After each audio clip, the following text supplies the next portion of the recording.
Geek, Citadel. To say that I know what the story is in any Dark Souls game outside of slaughtering the bad guys would straight up be a lie to my viewers. All I know is that the main character is the Ashen One, an undead person that runs around killing other undead things so that he can kill off various Lords of Cinder in hopes of becoming one. Look, I know there's a deep lore to the Dark Souls games hidden in its depths, but that's up to the hardcore to find. I came here looking for some of that Twitch-based gameplay, and it positively delivered. Before we get to the sweet gameplay, let's talk a bit about the visuals. The PC version is the game I played, and I can say it looks as pretty as it can for such a dark title. It's a visually gorgeous game, but it's definitely a console port. Its world is equally beautiful and gruesome at the same time. However, nothing is more notable than the haunting creature designs. Somehow, From Software continues to come up with detailed and frightening brutes around every corner. The character designer must have the mind of a madman. It runs the full gamut in the graphic options, SSAO, max textures, anti-aliasing, etc. Like Dark Souls 2 on PC, it runs at a mostly steady frame rate of 60 FPS. I say mostly steady because the FPS drops for seemingly no reason in certain locations in the game. Seeing as this is a console port and not particularly the most amazing looking game, the frame rate drops don't make sense, especially not on a GTX 980. The music in Dark Souls 3 is intense and heavily fits the mood no matter the situation. It's easy to lose yourself in the battle when the intense orchestrated music hits during a major boss fight. The voiceover work is solid, but it's nothing to write home about. On the other hand, the ghoulish screams from the variety of beasts and the meaty weapon strikes are nigh unforgettable. The combat is important in Dark Souls 3, but the exploration is what edges you on. You're never quite sure what sort of world is just behind the next door. One moment you could be in a throne room, and the next you're surrounded by a room full of sleeping giants. It's the next best thing to combat, that feeling of wide-eyed adventure as you explore the next locale for treasure and the looming death that comes with it.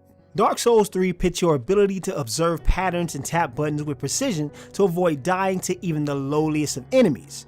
If you're a fan of Bloodborne or the previous Dark Souls titles, the combat will feel instantly familiar. Newer players will have to learn the ropes if they wish to play, but in my opinion, this Dark Souls is the most embracing for rookie players. Now, players can die repeatedly and keep a proper health bar to face off against the deadly enemies at their leisure.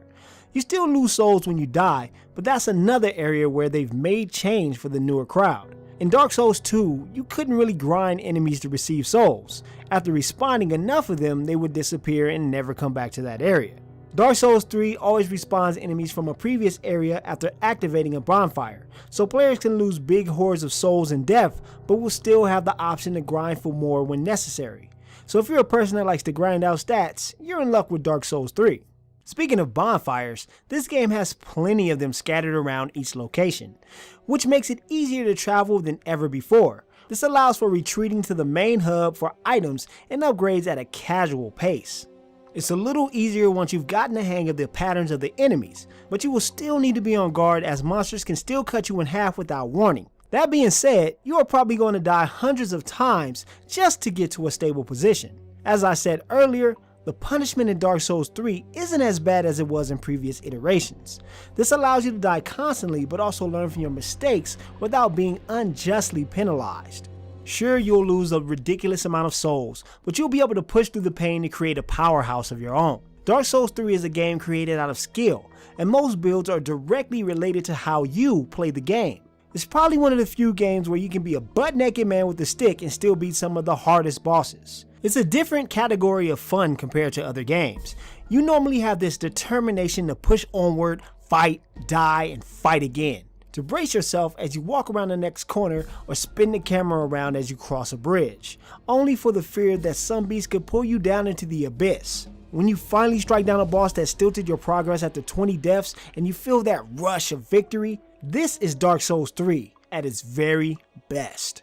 That's not saying that the game is perfect by any means. It's excruciatingly hard and extremely satisfying in most places, and this is what makes it great. There are other times though where I feel like it asks too much of the player and not enough of his world. A lot of people don't give it enough flack for this, but I'm not one of those people.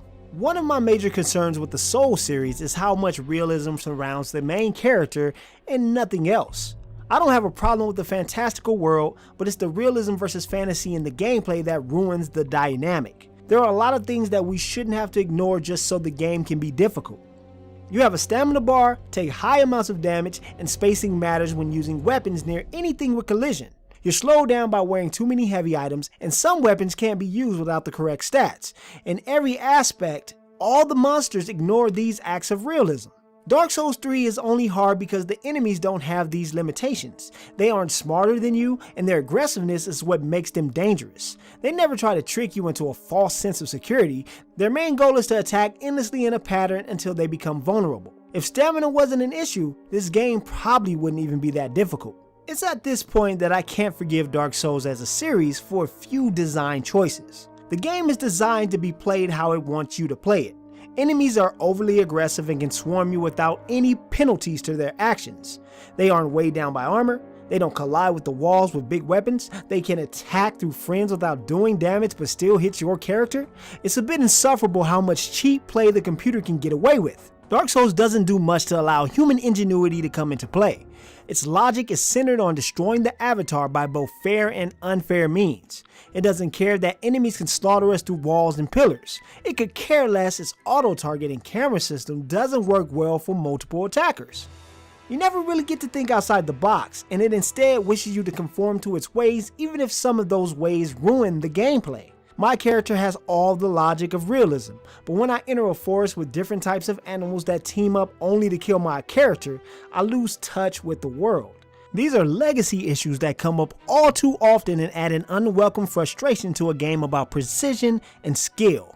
It's no benefit that Dark Souls 3 has an awful targeting system accompanied by some sloppy camera work. There are times when the auto target just can't keep up with who needs to be targeted, and this could lead to a quick slaughter of your character. The camera also doesn't always understand if you're against a wall or when it needs to spin around to offer space. This is something that is a must in a game about accurate movement and quick gameplay. Unfortunately, Dark Souls 3 often drops the ball in these areas. Dark Souls 3 has an amazing combat system that usually feels incredibly rewarding. If anything, this is the least punishing of the series, and that's what the series needs to bring more people in. I've played every Souls type game there is out there, and this is the only one I've been able to stomach for more than 20 hours. It still has many of the flaws that can frustrate new and old players alike, but it's also one of the most rewarding action RPGs out there. If you have the patience to get past the learning curve, you'll find a depth of gameplay and exploration that many games rarely offer. Dark Souls 3 is absolutely worthy of picking up if you're into action-based combat. If you needed a Dark Souls to test the waters, this is the one to play before you go back and play all the others.